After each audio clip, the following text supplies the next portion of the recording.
Welcome to another adventure of Awakening Potential podcast. It's a platform dedicated to uncovering the extraordinary within the ordinary. Join us as we journey of self-discovery, personal growth, and inspiring transformation as we dive deep into stories, experiences of everyday individuals who have turned their lives into remarkable tales of achievement. Our mission is to ignite your potential and empower you to reach your heights in your own life through powerful narratives, life-changing experiences, and profound insights. We aim to spark a fire of imagination and inspiration within our listeners, motivating them to take positive action and awaken their inner hero. Today, I have the privilege of being joined by a dear friend of mine, Deborah Lawrence, and she's a true luminary in the world of being your own best self. She will be sharing invaluable wisdom and life-changing moments. So get ready to awaken your potential as we embark on this enlightening conversation. Welcome, Deborah, and thank you for taking your valuable time and being here with us all. Thank you so much for having me. Absolutely. Where did it all begin for you? Like, how did you know, what was that one moment that you knew that you wanted to change something in your life and make a difference in other people's lives? Well, thank you for this opportunity to actually share part of my life with you and your listeners. And for me, I would say it was a time of deep insatisfaction. Mm-hmm. I found myself, I was struggling with where I was at the time. I was very, very discontent.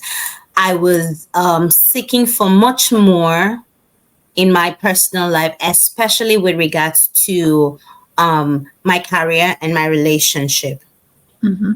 I knew that what I was experiencing, I knew that there was more out there for me than what I had or where I was. I also knew that my relationship wasn't exactly what I wanted it to be, or it did not look like what I had in mind of what a perfect relationship, or I wouldn't say perfect, but what my ideal relationship will be. And that was where it all started for me, especially my journey into the world of life coaching. So from being dissatisfied, being disgruntled, experiencing depression, the negative self-talk,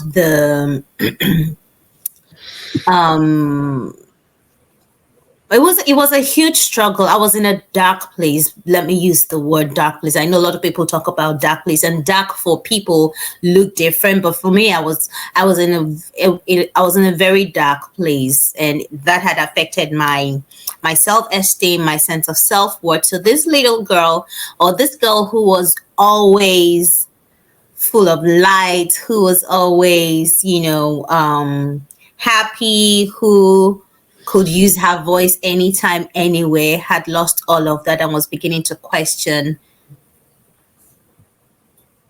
who I was and what I deserved, So that was it for me. That was where it all began for me. Right. So what was that big shift for you? Like when you stepped into it and you noticed that, what was the big shift or change for you? Was it somebody leading the way for you? You had this knowing, right? I'm asserting it was a knowing, correct? Yeah. Yes. There was always a knowing. Mm-hmm. I'm one of those people who I'd always known that being great was a given. It was just a matter of time. Right from my childhood, I'd always known that I was going to stand out, I was going to do well, I was going to do great, but it was just a matter of time. But the shift for me was when I had a relative visit us, and he looked at us in my relationship and said, I see the two of you, and this is not what a relationship should look like. This is very unhealthy, and I need you guys to get help. He's an older relative, and I need you guys to get help. And he told me to, register us for a course he had taken with his wife, someone he knew, and I went ahead and registered for the course. Long story short, I'm here today. That was how I delved into it. And from that course, it just started going deeper and deeper and deeper. You know, when you have something that when you come into contact that with something that you knew was there but had no idea what it looked like, and then stepping into the waters, your curiosity is heightened and you're seeing little shifts and little results. And I'm like, okay, I want to do this. And then I took the next course, and then I want to do this. And I did this. Then I enrolled with him as a personal coach, and after that, I went on to do my health coaching, and it just started going and going and going. And then it was from one program to another, exploring one coach with and another, and it just that was just how it started for me. So I had the knowing, but I needed someone to be that catalyst to push me to step out. Yeah. Exactly. What I heard in all of that, and it's brilliant because I feel that so many of us as coaches, right, we have that inkling or that little push to do something and do something different. And we know it, but it is like, oh my gosh, like, what is it for you? What I heard was relationships. So relationship to me translates to communication, and taking all the courses really creates an understanding of, for me, it's all about, from the as above, so below. So from the inside out, and working within. So this way your relationships outside of yourself will really work. Has that been pretty much your experience in your journey as well? Yes. And that was. Yeah. So where did it lead you today? I mean, I know there's so many roads to go down, and you and I have spoken in the past. So, I mean, I know, but the listening audience doesn't. And, I'm constantly going down one road, checking it out. And then it's like, oh, let me just tweak it a little bit. And, so it's that in and out sort of thing that where I finally landed, where I am today is, what has your journey been like that? Have you been in and out of different modalities, so to speak, or? Yes, this is thank you for that question. For me today, where it has landed me today is, well, I'm here, so this is one of the evidences of my journey. Secondly, I've also been able to set up a coaching business for myself, where I empower women to 10x their confidence, to feel seen and heard. I'm also a makeup artist, so I leverage on the makeup artistry to infuse that into life coaching, especially because I serve a lot of women. And the reason why I do that is because I look back at myself and a lot of people around me. A lot of times there's so much that's buried on the inside. Exactly. We have so much to give. Actually, the truth is we have no idea what we're even capable of. There's so many women, so many people who have so much to give. They know it. But sometimes life happens and then we lose that certainty about ourselves. And we begin to question the very reason why we exist. Exactly. We lose the desire to be more. Our past experiences, the impact of the things that we have gone through, the labels that people have put on us, the things that we learned growing up, our backgrounds, the things that culture has taught us, keeps us stuck in this mediocre state where we are now functioning less than who we really are. Yeah, absolutely. I couldn't agree more. It's interesting what you did with your career. And I really want to highlight that. And the show notes will definitely be, all the contact information will be in the show notes. So you have to come back and look at the show notes. But one of the things in creating your best life with Deborah is, what I found is, what I'm hearing rather is, you had a background of relatedness with makeup, with artistry, makeup artistry, right? And I'd love to hear a little bit more about that. But before I do that, we all have our strengths. But what I loved, what you did was you took your strength and you wove it into your career today, which allows you to be living your life on purpose and with passion. I took my strengths and my passion as well, and I wove it into what I do today. So before you get into that, I'm really curious and I always ask this question because I just find that it's so fascinating. Human nature is fascinating to me anyway. But one of the things that I find is a lot of times when we're living or aligned with our passion or our purpose today, there was something in our childhood that we did or got us to what we're doing to today. And when we're in alignment with it, we tend to be really living on purpose and in our passion.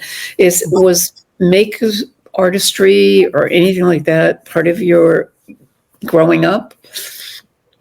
Absolutely. I remember vividly as a child, I was a very creative child. I was very artistic. In my high school, I was the only girl that took technical drawing as a course before graduating. And that had to do with the creative side of me. I had, like many of us, I had so many things I wanted to become as a growing child. I wanted to become a newscaster. I wanted to become an architect. I wanted to become a singer. I wanted to become there are lots of them I can't remember now, but some of the things I remember vividly was that I remember as a child, I could really draw.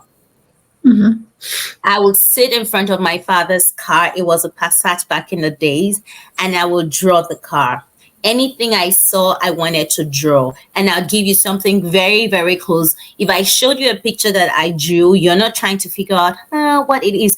What is this? You could actually see and tell that, oh, this is what she's trying to create. So that was me. And yeah, even before singing, that was the first part of that was one of my first gifts I realized that I had. So, and my dad was also a very creative person. So I believe that part of that, I took part of that from him. And that as I grew older, I never lost touch with that. Mm-hmm.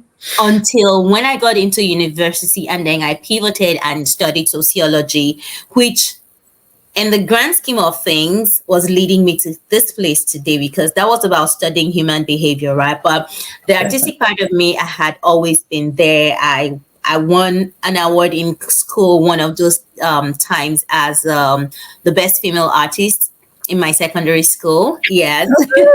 So it had always been there. And what I always tell people is that wherever it is or whatever it is that you're meant to do is not far from something that you've always been passionate about.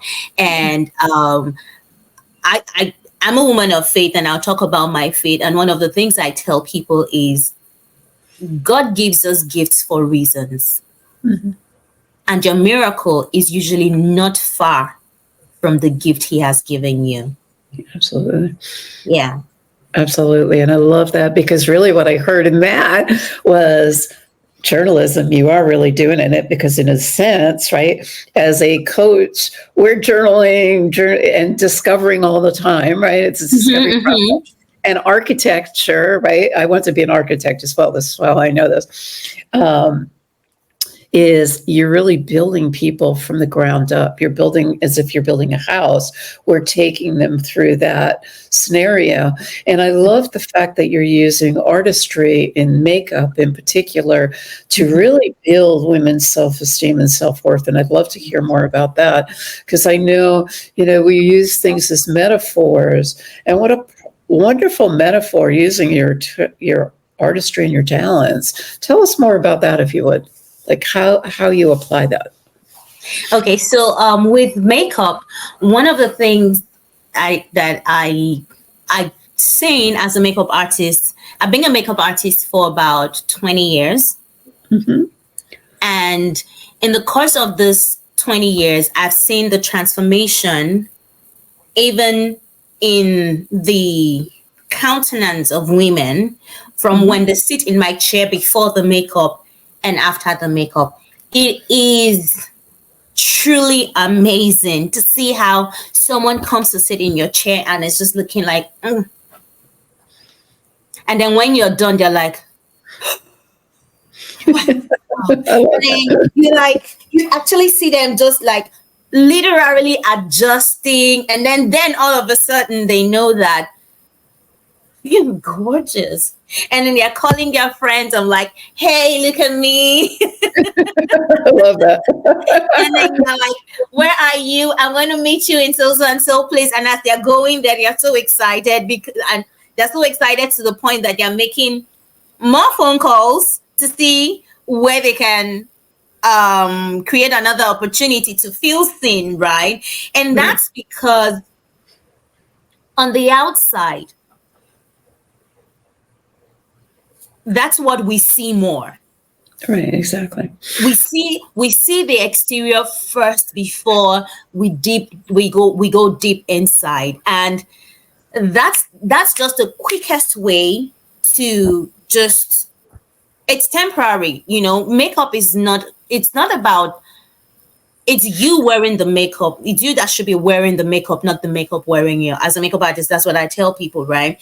But it takes you, it just 10x, it just 10x your confidence like instantly. And for me, I struggled with that because I didn't want to be seen as just a makeup artist or just a makeup just a beauty coach, because I knew that, okay, it's beyond that. So I struggled to settle down with that. But the truth is, that's the first thing that people or that women can resonate with. And it comes from the false sense. I wouldn't say false sense, but the world has its beauty standards these days that so many people struggle to fit into. Right. Models are seen to have the ideal shape and all of that. I'm 5'2".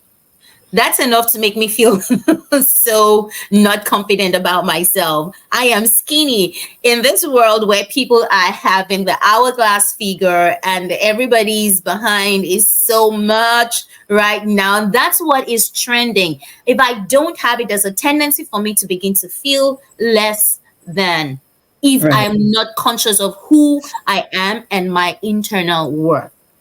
So it was easy for me to do that. And I could see that once I'm able to get this taken care of, it's easier for you to trust me to take you deeper or to take you on the longer journey.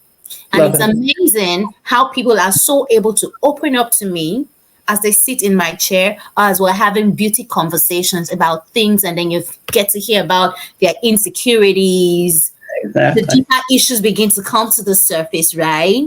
Now, that was why I was able to, tie that into what I do. And I know that when that happens, what is revealed is like a flower that has been waiting to bloom. And then you see it in all of its glory, because when we've taken care of the exterior, and we've gone inside to root out, or to root out those insecurities or those seeds that have been sown over the years, these women now have the opportunity to bloom. They have the opportunity to, first of all, they reconnect with themselves. Exactly. They fall back hopelessly in love with themselves. Love that. And then they tap into the gifts they now have, and they get the release and the freedom to live authentically. Love it. Love it. Thus, I have to assert is them living their best life now, which is what your business and your company is all about, which I just absolutely love. Before we depart today, what is like some pearl of wisdom that you could drop with an listening audience? I don't want to assume or assert anything, but there are a lot of people out there who want to really get out of their comfort zone and stretch themselves and become ordinary to extraordinary and live an extraordinary life for themselves. What's that pearl of wisdom that you would leave with them? Oh, great question. One of the things I would say, first of all, is that every battle we fight is in the mind. Mm-hmm. Every Absolutely. battle we fight is in the mind. Mm-hmm. So for that person who's listening to me right now, yes, I mean you, if you're looking for the next step to take to begin to live the life that you desire, to tap fully into who you are at the core, to reconnect with yourself and just build the momentum that you need to take the next step. Absolutely. I invite you to question the belief you've had about yourself or the things that you cannot do or of who you are not. Take a deep look at these things, and if it's not serving you, begin to fact check and see if it's really true. Because sometimes we hold on to certain thoughts for so long that they become our default.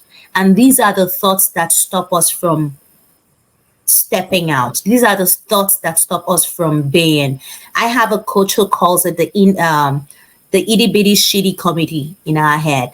That's what she calls it. She calls it the itty bitty shitty committee in our head. We all have it. Wherever you are, whatever level you find yourself, that it's there.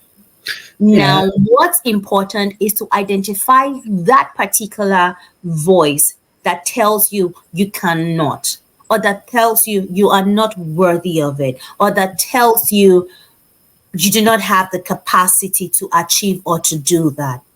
Exactly. Once you're able to master that or overcome that, you will gain the confidence that you need to step out. Because first of all, when that's taken care of, you find out that you begin to feel empowered.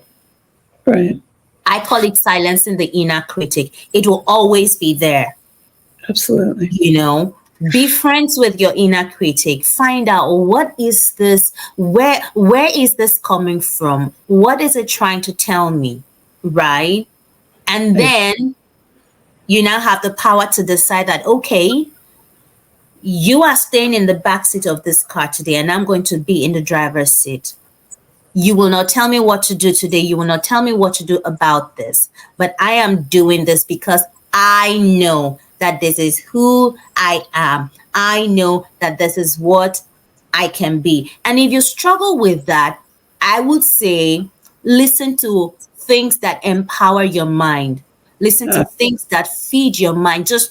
And this is why it's important to stand guard at the door of your heart, because whatever you take in has the ability to tamper or make better who you are, because everything you hear, everything you see has an impact on you. I hope I answered that question, but summarily would be believe in yourself, silence the inner critic, and if you're struggling to really silence that, find something to feed your soul with, or find someone who has gone on the journey that you want to go on and who is successful at it, and learn from that person. Absolutely. Absolutely. Coaches need coaches also. I really heard I that. tell you, I still have a couple of coaches that I'm signed on to right now. So I don't think there's ever a time that I don't have a coach, you know, so we all need one. I agree with you 100%. I like you. Deborah, thank you so much for your time and your energy and joining us here today on Awakening Potential, where the lesson is always you have choice and allow the ordinary to become extraordinary. Choose extraordinary. You got this.